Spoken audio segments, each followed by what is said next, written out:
processus de magnétisation de l'eau du robinet. Dans cette carafe se trouve de l'eau du robinet qui est passée par tout un tas de canalisations qui se trouvent dans les sous-sols sous nos villes. Et du coup, je vais la magnétiser pour améliorer son goût. Ce qu'il faut savoir, c'est que l'eau, avant d'arriver au robinet, elle passe par tout un tas de tuyauteries en angle mort, qui fait que quand elle arrive au niveau du robinet, son goût n'est, euh, son goût est un peu âcre, un peu métallique selon les endroits où on se trouve, bien évidemment. Et, euh, et ces tuyauteries drainent tout un tas de polluants, de microparticules plastiques ou chimiques.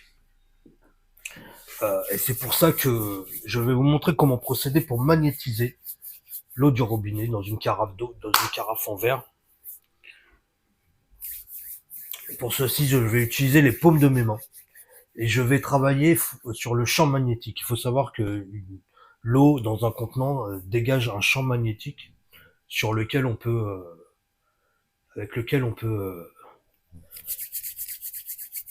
intervenir.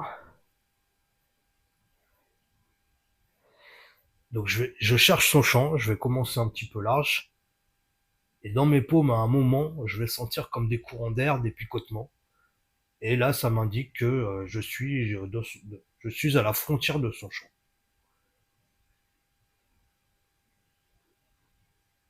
De là, je vais prendre 5 bonnes respirations et je me concentre sur cette eau,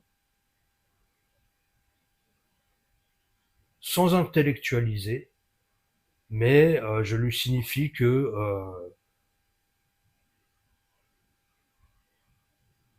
mon intention est effectivement de d'améliorer son goût, de la rendre un peu moins, un peu moins polluée.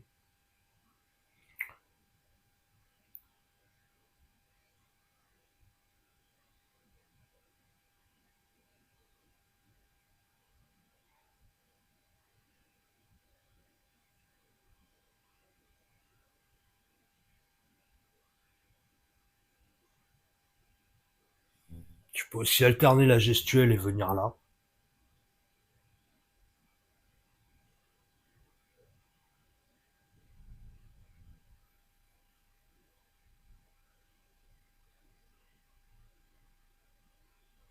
Ce qu'il faut savoir, c'est que l'eau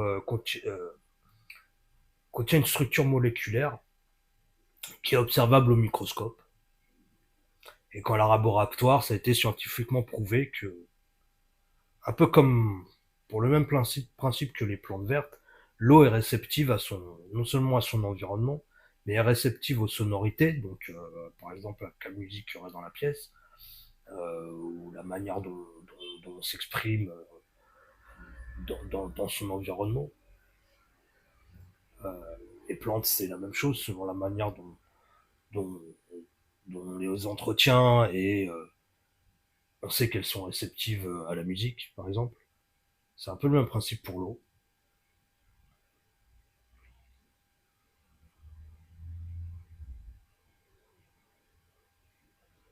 Comment on sait ça? C'est que une fois qu'on observe cette structure au microscope, on se rend compte que la structure forme des figures géométriques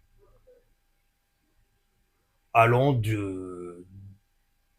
parfait, d'une figure parfaite à regarder, magnifique, à des figures un peu plus brouillonnes, beaucoup moins agréables à observer. Et on s'est rendu compte que c'était en fonction qu'il était possible de d'influencer cette structure selon l'intention qu'on envoie à l'eau. C'est-à-dire selon la manière dont on se focalise sur le fait qu'elle soit passée par toutes ces canalisations et que bah quand elle arrive au robinet, elle a quand même perdu une bonne partie de ce qui peut aider le corps humain à la métaboliser.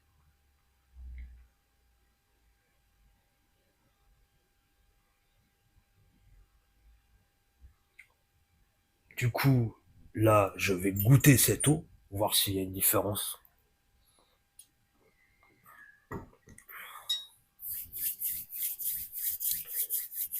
Elle est, c'est un peu mieux, mais c'est pas terminé, donc je vais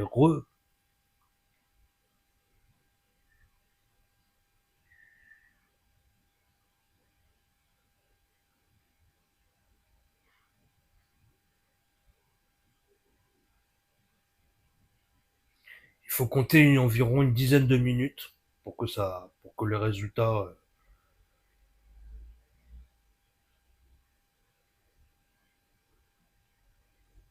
soit obtenu.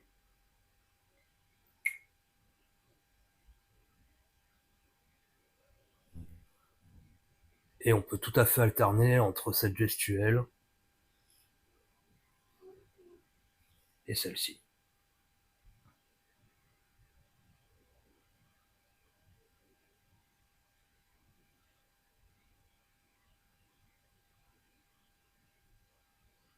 Je la regoute une dernière fois, au bout de 10 minutes.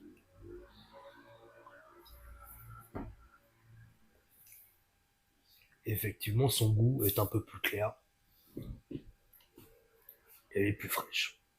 1, 2, 3, 4, 5.